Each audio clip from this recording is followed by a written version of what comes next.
He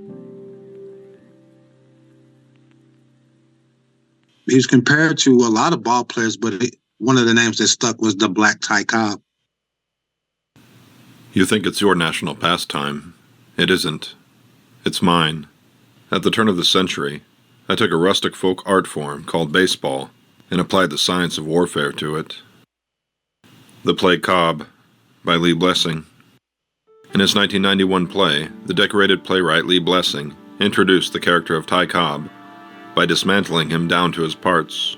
The play begins with Cobb's hubris as he proclaims his own greatness, then Cobb's bigotry as his casual racism seeps into a story from his youth, his tragedy, his mother killing his father.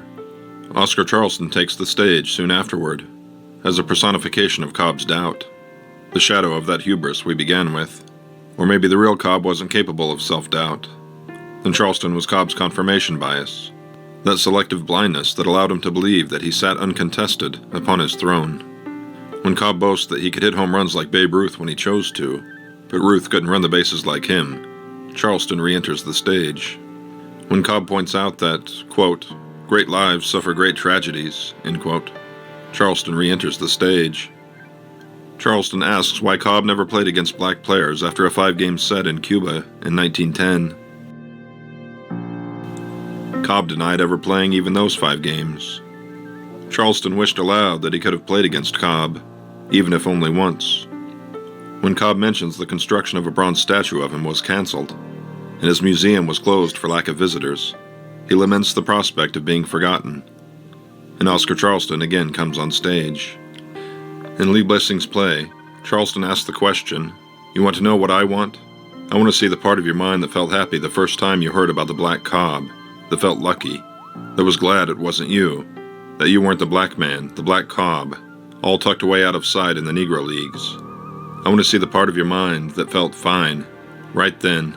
I want to hold that in my hand and look at it. I want to see what kind of a thing that is. In the end, Charleston reminds Cobb of 3 Octobers, in which Cobb chose not to join his Tigers in an exhibition against Charleston's team. In the play, Oscar tells Cobb that he cheated himself. Now he can never know who was better.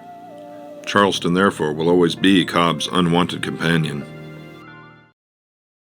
And for those who are fans of the history of our sport, he was compared to have the defensive abilities of Tris Speaker, the tenacity of Ty Cobb. As I mentioned, he would fight you. Now, like again, he didn't start the fight, but he'd end the fight. And the bat of Babe Ruth rolled into one dynamic package.